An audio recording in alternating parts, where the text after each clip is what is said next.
सामने हो मंजिल तो रास्ते न मोड़ना, जो भी मन में हो वो सपना न तोड़ना। कदम कदम पे मिलेंगी मुश्किलें आपको, बस सितारे चुनने के लिए कभी ज़मीं मत छोड़ना। नमस्कार दोस्तों, मैं विकास कुमार आप लोग को स्वागत करता हूं। अवेकनिंग विद विकास में आप लोग को स्वागत है। इस वीडियो में हम लोग अध्ययन करेंगे इकोनॉमिक्स यानी अर्थशास्त्र के बारे में।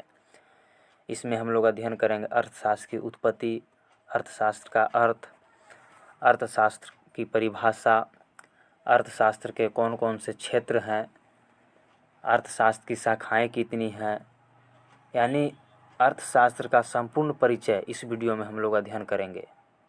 जो भी विद्यार्थी प्रतियोगिता परीक्षा की तैयारी कर रहे हैं या इकोनॉमिक्स सब्जेक्ट से पढ़ाई कर रहे हैं, उनके लिए यह महत्वपूर्ण है, या फिर जो व्यक्ति अपना बेसिक नॉलेज रखना चाहते हैं उनके लिए भी यह महत्वपूर्ण है। तो वीडियो को अंत तक देखिएगा, इससे आपको अर्थशास्त्र की, इकोनॉमिक्स की संपूर्ण जानकारी, परिचय इसमें मिलेगी। तो चलिए हम लोग वीडियो को स्टार्ट करते हैं। सबसे पहले जान लेते हैं अर्थशास्त्र यानी इकोनॉमिक्स की उत्पत्ति कैसे हुई। अर्थशास्त्र शब्द की उत्पत्ति ग्रीक भाषा के दो शब्द आइकोस और नोमोस से मिलकर बना है। आइकोस का मतलब होता है घरेलू यानी डोमेस्टिक, और नोमोस का अर्थ होता है प्रबंधन, मैनेजमेंट, यानी किसी भी चीज़ को मैनेजमेंट करना, है ना। आगे है अर्थशास्त्र, इकोनॉमिक्स का अर्थ।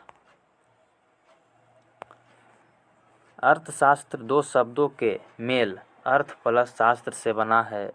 यहाँ पर अर्थ का तात्पर्य धन से लगाया जाता है तथा शास्त्र का अर्थ विज्ञान से लगाया जाता है। इस प्रकार हम कह सकते हैं कि अर्थशास्त्र धन का विज्ञान है। आगे है अर्थशास्त्र की परिभाषा।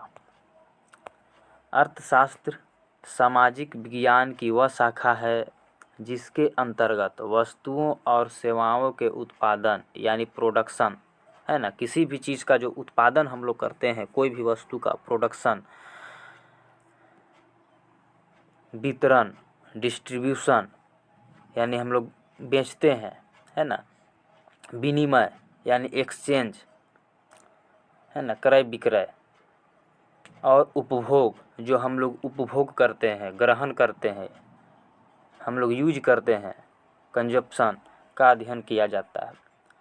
कहने का मतलब है अर्थशास्त्र सामाजिक विज्ञान की एक शाखा है ना, जिसके अंतर्गत वस्तुओं और सेवाओं के उत्पादन यानी उसका प्रोडक्शन, वितरण यानी डिस्ट्रीब्यूशन, विनिमय यानी एक्सचेंज, और उपभोग कंजप्शन का अध्ययन किया जाता है। ये सब का डिटेल्स में हम लोग अध्ययन आगे करेंगे।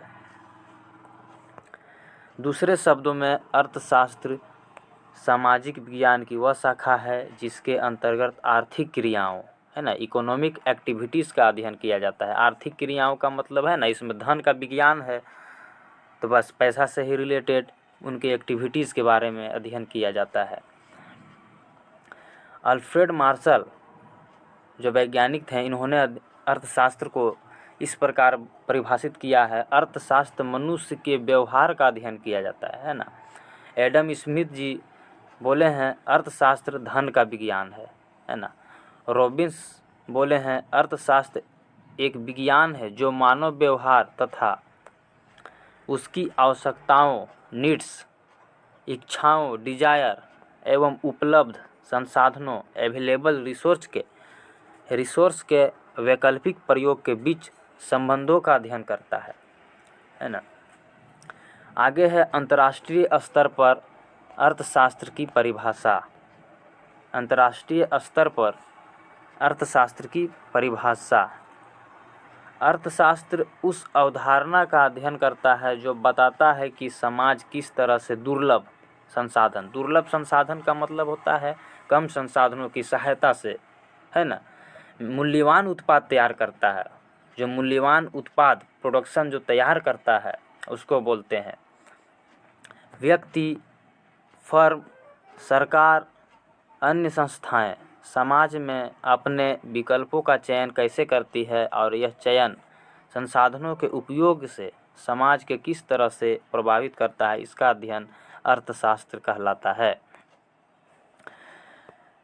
इसमें जो फर्म है इसका मतलब क्या होता है ये जान लेते हैं।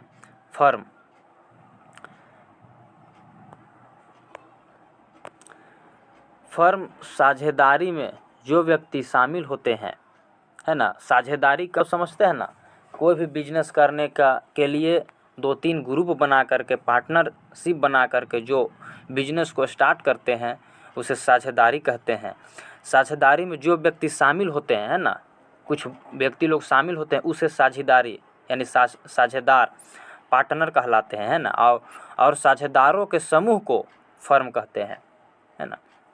उम्मीद करते हैं आप लोग समझ रहे होंगे, है ना। आगे है इकोनॉमिक्स, अर्थशास्त्र के पिता।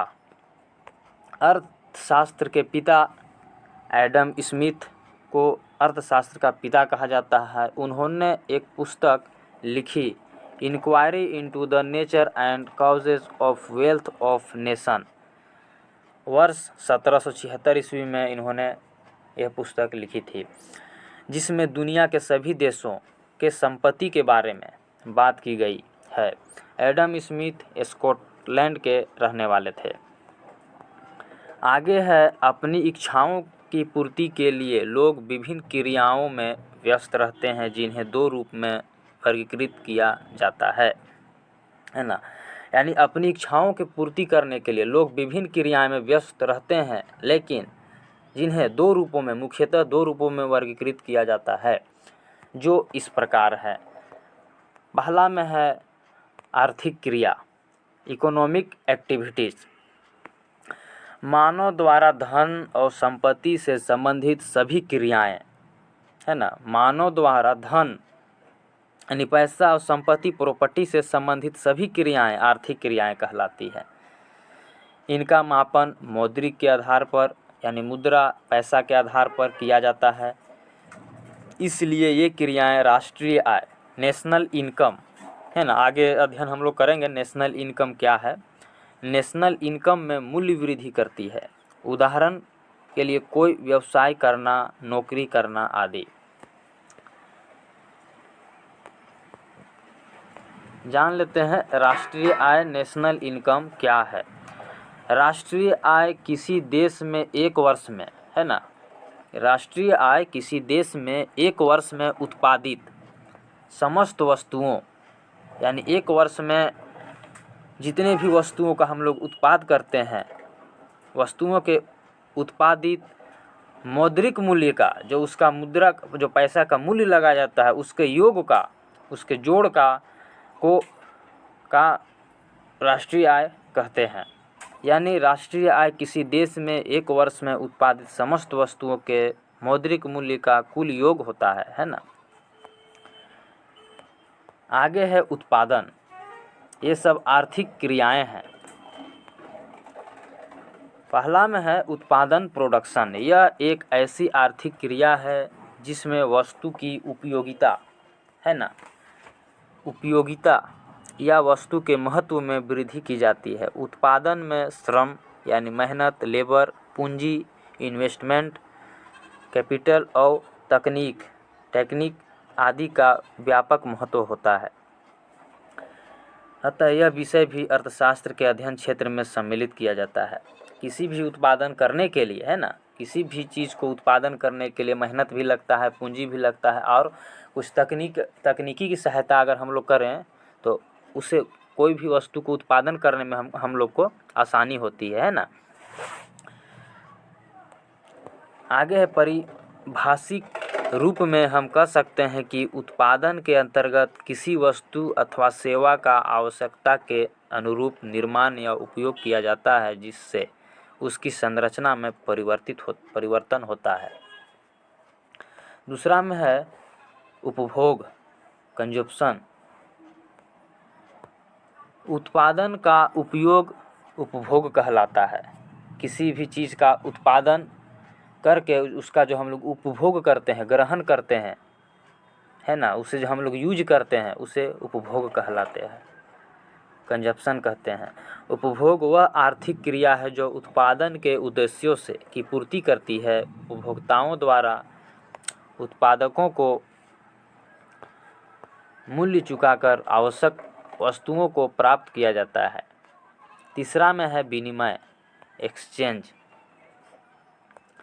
विनिमय का सामान्य अर्थ वस्तुओं के आदान प्रदान से होता है ना। परंतु आधुनिक अर्थशास्त्र में विनिमय वह आर्थिक क्रिया है जिसका संबंध वस्तुओं की खरीद तथा बिक्री से है।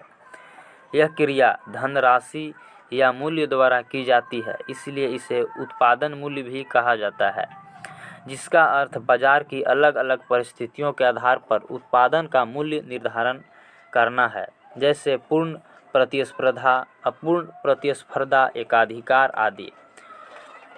आगे हम लोग जान लेते हैं पूर्ण प्रतिस्पर्धा क्या है। पूर्ण प्रतिस्पर्धा बाजार के उस रूप का नाम है जिसमें विक्रेताओं की संख्या की कोई सीमा नहीं होती है ना। बेचने वालों की व्यक्तियों की कोई सीमा नहीं होती है, संख्याओं की कोई सीमा नहीं होती है, फलतः कोई भी एक उत्पादक बाजार में वस्तुओं की कीमत पर प्रभाव नहीं डाल सकता है ना। कोई भी एक उत्पादक, एक उत्पादन करने वाला बाजार की कीमत का प्रभाव नहीं डाल सकता है। अर्थशास्त्र में बाजार को मुख्यतः दो रूपों में बांटा जाता है, पूर्ण प्रतिस्पर्धा और अपूर्ण प्रतिस्पर्धा। आगे है एकाधिकार। अर्थशास्त्र में जब कोई एक व्यक्ति या संस्था का किसी उत्पाद या सेवा पर इतना नियंत्रण हो कि वह उसके विक्रय से संबंधित शर्तों एवं मूल्य को अपनी इच्छानुसार लागू कर सके, तो इस स्थिति को एकाधिकार कहते हैं, है ना। विनिमय को दो भागों में बांटा जा सकता है, वाणिज्यिक विनिमय कमर्शियल एक्सचेंज और व्यापारिक विनिमय ट्रेड एक्सचेंज। चौथा में है वितरण, पब्लिक फाइनेंस। किसी कंपनी, संस्था या देश के द्वारा निर्मित वस्तुओं या सेवा को नागरिक एवं उपभोक्ता तक पहुंचाने का तंत्र ही वितरण प्रणाली है। यह एक्टिविटीज़ यानी इकोनॉमिक एक्टिविटीज़ का ही अन्य भाग है ना। किसी कंपनी या संस्था या देश के द्वारा निर्मित वस्तुओं या सेवा को नागरिक एवं उपभोक्ता तक जो उसका उपभोग करते हैं, यूज करते हैं, तक पहुंचाने का तंत्र ही वितरण प्रणाली है। वितरण वह अध्ययन है जिसके द्वारा हमें यह ज्ञात होता है कि देश में जो उत्पादन किया जाता है उसका देश की राष्ट्रीय आय, नेशनल इनकम या सकल घरेलू उत्पाद जीडीपी का वितरण वेतन, मजदूरी तथा लाभ के रूप में कैसे किया जाए। वितरण वह आर्थिक क्रिया है जिसका संबंध उत्पादन के संसाधनों की कीमतों से है, जैसे भूमि, श्रम, पूंजी तथा उपक्रम आदि। इसे साधन मूल्यांकन भी कहा जाता है, जैसे जमीन का मूल्य अर्थात किराया, श्रम का मूल्य अर्थात मजदूरी, पूंजी का मूल्य अर्थात ब्याज तथा उपक्रमी या उद्यम का मूल्य अर्थात लाभ। पांचवा में है लोक राजस्व, पब्लिक फाइनेंस। इसके अंतर्गत लोक आय, लोक व्यय, वित्तीय प्रशासन और लोक ऋण से संबंधित समस्याओं का अध्ययन किया जाता है। दूसरा में है अनार्थिक क्रियाएं। पहला में हम लोग अध्ययन किए इकोनॉमिक एक्टिविटीज़, आर्थिक क्रियाएं। दूसरा में हम लोग अध्ययन कर रहे हैं अनार्थिक क्रियाएं, नॉन इकोनॉमिक एक्टिविटीज़। मानव द्वारा सामाजिक, धार्मिक तथा भावनात्मक आवश्यकताओं की पूर्ति के उद्देश्य से किए गए सभी कार्य अनार्थिक क्रियाओं की श्रेणी में आते हैं। इन कार्यों से व्यक्ति को आत्मिक संतुष्टि, सेल्फ सेटिस्फैक्शन की प्राप्ति होती है, न कि धन अथवा संपत्ति की। उदाहरण, जरूरतमंद की सहायता करना, रक्तदान करना आदि। ये सब नॉन इकोनॉमिक एक्टिविटीज़ हैं, अनार्थिक क्रियाएं हैं। आगे है अर्थशास्त्र की शाखाएं, ब्रांच ऑफ इकोनॉमिक्स। सन 1933 ईस्वी में रैगनर फ्रिश नामक वैज्ञानिक अर्थशास्त्र को दो भागों में बांटा है। पहला में है व्यष्टि अर्थशास्त्र, माइक्रो इकोनॉमिक्स। व्यष्टि अर्थशास्त्र का व्यष्टि शब्द अंग्रेजी के माइक्रो का हिंदी रूपांतरण है, जिसे ग्रीक भाषा के माइक्रोज से लिया गया है, जिसका शाब्दिक अर्थ होता है छोटा या सूक्ष्म। व्यष्टि में व्यक्तिगत इकाई, व्यक्तिगत फर्म, प्रति व्यक्ति आय, एक मजदूर की मजदूरी इत्यादि का अध्ययन किया जाता है, जैसे प्रति व्यक्ति आय, मांग की आपूर्ति, राजस्व, उपयोगिता, कीमत, सिद्धांत। इसी का अध्ययन व्यष्टि अर्थशास्त्र में किया जाता है, यानी व्यक्तिगत इकाइयों का अध्ययन किया जाता है ना। मांग की सिद्धांत। व्यष्टि अर्थशास्त्र के पिता रैगनर फ्रिश को कहा जाता है। दूसरा में है समष्टि अर्थशास्त्र, मैक्रो इकोनॉमिक। समष्टि अर्थशास्त्र का समष्टि शब्द अंग्रेजी के मैक्रो का हिंदी रूपांतरण है, जिसे ग्रीक भाषा के मैक्रोज से लिया गया है, जिसका शाब्दिक अर्थ होता है बड़ा या वृहद। समष्टि अर्थशास्त्र का पिता जॉन कीन्स को कहा जाता है। समष्टि अर्थशास्त्र में राष्ट्रीय आय, नेशनल इनकम, योजना, प्लानिंग, कर यानी टैक्स, बजट, बैंकिंग आदि का अध्ययन किया जाता है। आगे है अर्थशास्त्र के क्षेत्र, सेक्टर्स ऑफ इकोनॉमिक्स। सामान्यतः संपूर्ण अर्थव्यवस्था की आर्थिक गतिविधियों का लेखांकन करने के लिए इसे मुख्यतः 3 क्षेत्रकों में विभाजित किया जाता है। पहला में है प्राथमिक क्षेत्रक, प्राइमरी सेक्टर। अर्थव्यवस्था का वह क्षेत्र जहां प्राकृतिक संसाधनों को उत्पाद के रूप में, प्राकृतिक संसाधन मतलब जो प्रकृति द्वारा प्रदत्त है, प्रकृति द्वारा जो मिला है, धरातल पर जो ऑटोमेटिकली जो बना गया है, हम लोग जिसको उपयोग करते हैं, उपभोग करते हैं, है ना। प्राकृतिक संसाधनों को उत्पाद के रूप में प्राप्त किया जाता है, अर्थात इसके अंतर्गत अर्थव्यवस्था के प्राकृतिक संसाधनों का लेखांकन किया जाता है, प्राथमिक क्षेत्र कहलाता है।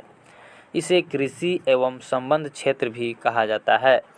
प्राथमिक क्षेत्र के अंतर्गत सम्मिलित क्षेत्र, पहला में है कृषि, दूसरा में है वानिकी, तीसरा में है पशुपालन, चौथा में है मत्स्य पालन, पांचवा में है खनन, छठा में है उत्खनन। खनन यानी धरातल के नीचे से जो भी खनिज पदार्थ का जो खुदाई करके निकाला जाता है, उसे हम लोग खनन कहते हैं। आगे है दूसरा में द्वितीयक क्षेत्र, जो सेकेंडरी सेक्टर में जिसे रखा गया है। अर्थव्यवस्था का वह क्षेत्रक जो प्राथमिक क्षेत्रक के उत्पादों को अपनी गतिविधियों में कच्चे माल के रूप में उपयोग करता है, द्वितीयक क्षेत्रक कहलाता है। इसे औद्योगिक क्षेत्रक भी कहा जाता है। इसके अंतर्गत मुख्यतः अर्थव्यवस्था की विनिर्मित वस्तुओं के सकल उत्पाद का लेखांकन किया जाता है। इसमें सम्मिलित क्षेत्र निर्माण, जहां किसी अस्थायी परिसंपत्ति का निर्माण किया जाए, जैसे भवन।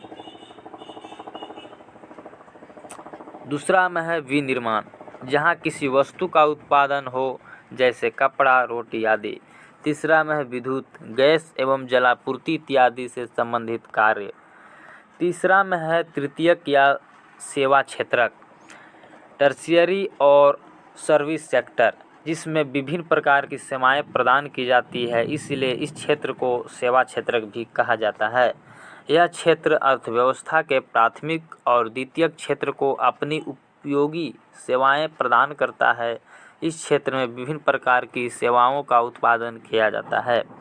इस क्षेत्र में विभिन्न प्रकार की सेवाओं का उत्पादन किया जाता है। पहला में है परिवहन एवं संचार, दूसरा में है बैंकिंग, तीसरा में है बीमा, चौथा में है भंडारण, पांचवा में है व्यापार, छठा में है सामुदायिक सेवाएं। अर्थव्यवस्था के अन्य क्षेत्रक, अदर सेक्टर ऑफ इकोनॉमी। चौथा में है चतुर्थक क्षेत्रक,